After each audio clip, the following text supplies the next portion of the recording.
Ajit Pawar was bid farewell today by thousands upon thousands of supporters and admirers in his hometown of Baramati, a day after the plane carrying him and 4 others crashed just a few meters away from a tabletop runway.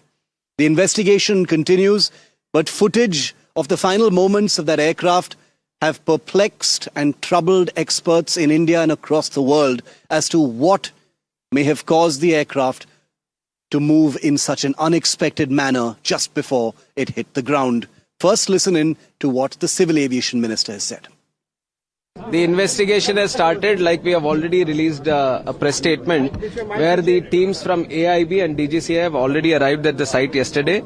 The black box has also been recovered and the investigation is in process. This time we'll be stressing upon having a very timeline approach so that we get the report done in an expeditious way. Tejashree Purandare has been reporting from Baramati since this accident took place yesterday. Tejashree, we've heard from the Civil Aviation Minister, also that horrifying video capturing the final seconds of the aircraft tilting almost 100 degrees before it hit the ground.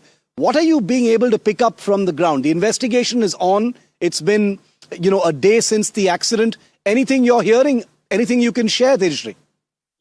Well, absolutely. Back-to-back teams of investigation are there on ground, said with the Airport Authority of Investigation Bureau, or for that matter, the team of DGCA were there today on ground at the investigation, at the site of accident and at the Baramati airport as well. But what we are picking up from our sources is that now investigation will be focusing on 2 aspects, whether it was a technical flag number 1 or it was a possible misjudgment of runway visuals acquisition that we saw. The 2 CCTV footages that will also be in fact noted in the investigation. As of now, what we are also being told is the black box has already been recovered. What was the last conversation between the pilots? Those all things will also be kept in mind. But what the top DGC officials have confirmed to NDTV that the standard VFR visibility requirement for operations at Class G airfield is 5 kilometers.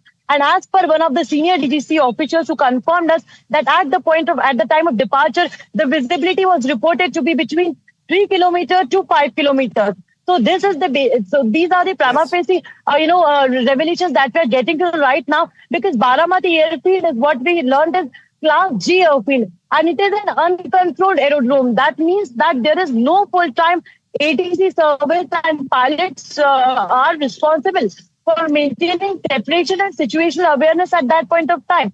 And we did report from that particular airstrip where Ajit Pawar's plane was supposed to land, and at the time of landing, when the attempt was made, the visibility was expected to be around 3 kilometers. That was not up to the mark. So this will also be the point of consideration that why, in fact, when the accessibility was not up to the mark, the attempt for landing took place, which resulted into this devastating crash. All of this is going to be looked at very closely by the investigating board that has already picked up evidence from the ground, from the air traffic control, as well as other evidence in terms of CCTV videos, the final one of which we are showing you right now, and becomes very, very critical to the questions we're asking tonight. Tejashree, keep reporting. Thanks very much for joining me tonight from Baramati. The question now is, did the pilots lose control of the aircraft? Is that what explains the aircraft suddenly tilting violently to one side when it was just, a few hundred meters from the ground? The plane, as you can see, tilted or rolled to its left abruptly, more than 90 degrees just before it hit the ground.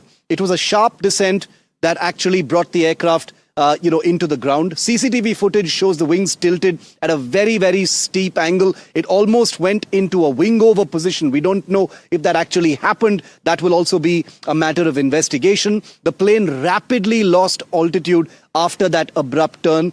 Did the pilot miss the runway due to any kind of visibility issues? Was there some kind of disorientation? The last words of the pilot were, "Oh, S dash dash dash." You can guess what that word is, because there was utter panic, obviously, in the cockpit. As you know, life was ending. It was clear for them. The last words show panic and a complete loss of control. But what led to that sudden and abrupt, roll to the left by that aircraft is something that only experts can talk about. And that's the reason why I have Captain Sam Thomas, President of the Airline Pilots Association of India, with me live. Captain Thomas, thank you for your time here on India Matters, on what has been a very troubling week with this accident that took place in Baramati. I want to ask you specifically about those final seconds captured in that CCTV video, Captain Thomas, where you see the aircraft, flying straight and level, descending, and suddenly there's that very, very violent roll to the left. The aircraft, suddenly just rolls onto its side. Can you explain or can you guess what might have made that happen, sir? Shiv, quite a few reasons could be attributed to that sharp turn. Firstly, the visibility was 3,200 meters reported. It's not legal to make an approach. And however, you've gone ahead and done it. Excuse me. And now that you have done it, you've not formed the runway and you've executed a go-around. Brilliant decision. That's what is supposed to be done. Now, the next part is you don't come back immediately for a landing unless the visibility has drastically improved. Now, at no time is anybody speaking of improved visibility. What we have is a couple of CCTV footages which are completely inconclusive. And from what the last CCTV footage you're showing, it is a telltale sign of spotting the runway late and still trying to make it. That's when you would be in that particular position. Now, with specific reference to the Learjet. Learjet is a fast airplane and one of the fastest corporate jets that was built during its time. And that, I put it to you, it needs a little bit more careful handling. It's not out and out easy airplane to fly. So, and this particular scenario also brings into question the pressures on pilots when they carry VVIPs, or exact term would be a VIP. VVIP is not the correct term. Now, when you do this, the person does not really directly put any pressure on you, but the cronies that are around him will, repeatedly tell you that it's very important and it's imperative that this person reaches his destination. So that's another pressure playing on him. And once it's a visual flight rules airfield, there is no qualified ATC. It's very, very important that the entire responsibility be taken by the pilot. And the last thing is you are approaching into the rising sun. So there would be instances where the fog lifts and the rising sun, there is a tunnel effect and then you could lose sight of the runway. So these are the combination of factors that has happened. And it is... from these grainy pictures, it is pretty clear that it's stalled. But again, now comes the investigation. You've reported that you've got the black box. Now, please tell me, where are you going to take this black boxes? Because in the previous interaction that we had regarding Air India 171, you've sent it abroad. Now, where are you going to send it? The minister, honorable minister, has also said, I'll give you a time-bound result. How can you do that when the same company with a similar airplane has crashed 3 years back and you still haven't given that report? So how are you going to magically come out with this? And that is the reason why we've been constantly telling you that these are matters that experts should handle, not novices who have happened to be in charge of a crash investigation or regulation. Captain Thomas, what you've said is extremely serious. Apart from what you said about the investigation, which I wholeheartedly agree with, you've also said that, pilots could possibly be under pressure, to get the plane down in a timely manner because there's a VVIP on board. That doesn't occur to many people when they're actually looking at this. But coming from a pilot like yourself, I take that, entirely at face value because I can imagine that kind of thing actually happening. The second point I want to, get your expert view on is the idea that a tabletop runway approaching a tabletop runway, apart from all of those factors that you just mentioned, could have played some kind of a role in making this a complicated affair? And I want to get your word on that. Before that, I just want to show our viewers, what some of those differences might actually look like. A tabletop runway is built on top of hills. You can see it in those pictures very clearly. Normal runway is located on flat ground in comparison. Tabletop runways have deep gorges or slopes at the ends and, of course, on the sides as well. On a normal runway, level ground at both ends. In a tabletop runway, often lacks, safety buffer areas. That's why accidents have happened in the past where, aircraft have, fallen off the edge of these runways. In a normal runway, there's ample overrun areas in many places. In a tabletop runway, the high risk of overshooting. Normal runways, aircraft can be stopped if it overshoots. In a tabletop runway, challenging during poor weather. Normal runway equipped with landing aids for bad weather. Tabletop runway, risk of optical illusion for pilots.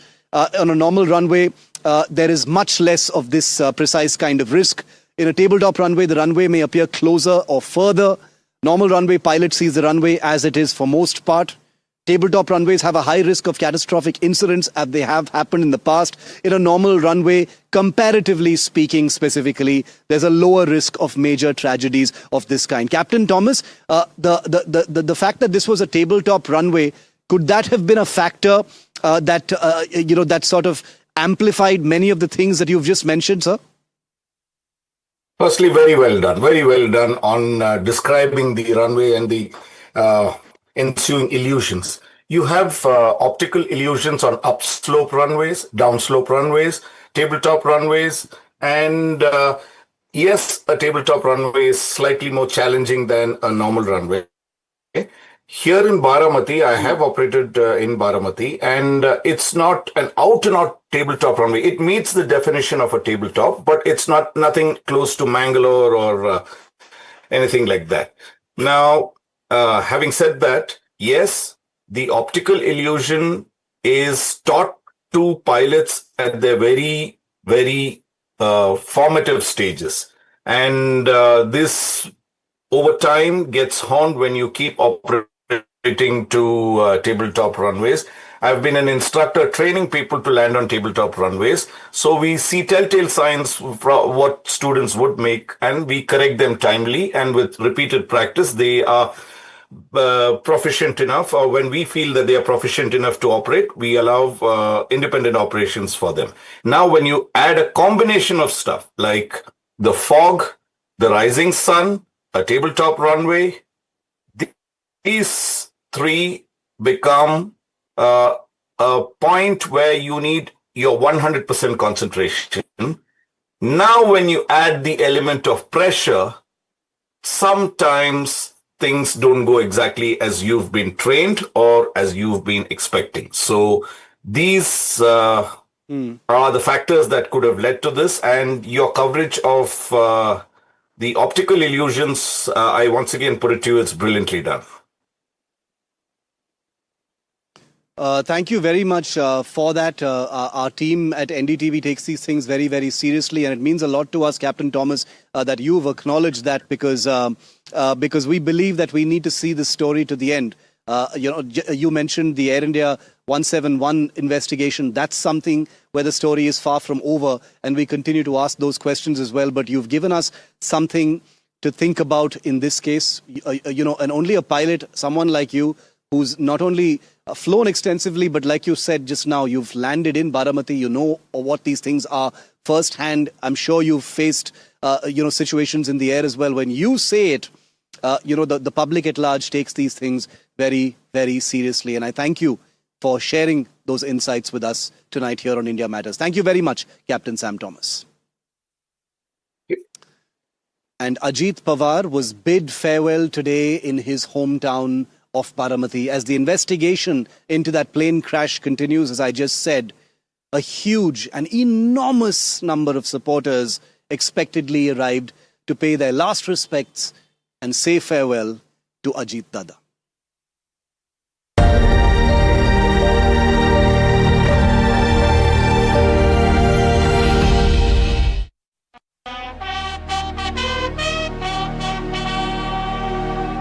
State honors, thousands in tears, political tributes, an inconsolable family.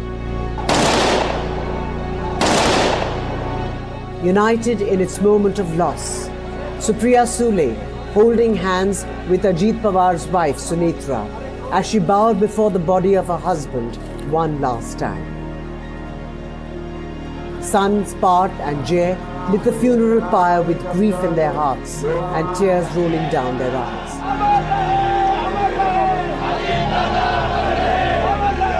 The distraught Pawar Parivar consoling each other, standing with each other in this moment of great loss. The family patriarch Sharad Pawar sat at the funeral site, all along visibly overwhelmed and emotional, as he bid farewell to his nephew and political protege. An emotional Baramati came out in thousands to bid farewell to its leader, Ajit Dada Pawar, who was synonymous with this sugarcane belt as its MLA for over 3 decades and its guardian. Crowds gathered from early morning as Ajit Pawar's mortal remains were taken on his final journey to the cremation ground. Ajit Dada Amar Rahe chants echoed all along. People overwhelmed and emotional as the tragic plane crash snatched their leader from them in a flash.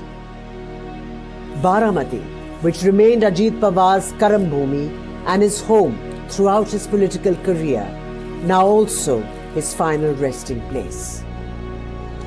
Political leaders across party lines paid their last respects. Home Minister Amit Shah, BJP President Nitin Nabin, Maharashtra Chief Minister Devendra Fadnavis, and Deputy Chief Minister Eknath Shinde. Top leaders across the political spectrum paid their last respects to the man who was known to be a master coalition builder and political strategist. Actor Ritesh Deshmukh, whose family shared a deep personal bond with Ajit Pawar, also attended the funeral of the leader.